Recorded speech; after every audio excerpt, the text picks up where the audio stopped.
Generally speaking, when a tooth is infected or it's died, you really only have a couple of options. Let's go back to that time before you had a root canal or before the option for a root canal was even given. Maybe you had a toothache, or maybe there was decay that went down to the nerve of the tooth and infected that tooth.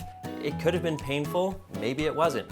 Maybe you had an abscess. There's only a few instances where the tooth dies and you're faced with this option to get a root canal. When I see a patient, they're coming in from another office maybe, the option was given to them to get a root canal, and oftentimes, I'm not saying every time, but oftentimes, they weren't fully informed of the risks involved.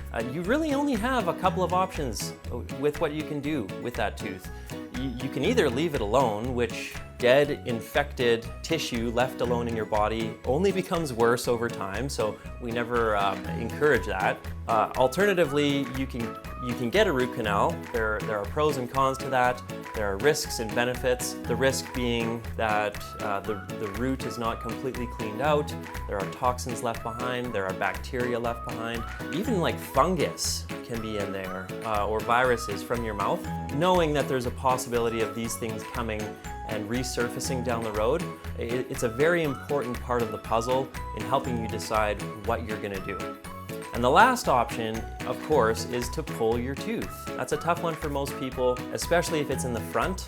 I get it, toothless Joe here, but you also don't want to be walking around with something that's infected and dead living in your body as well.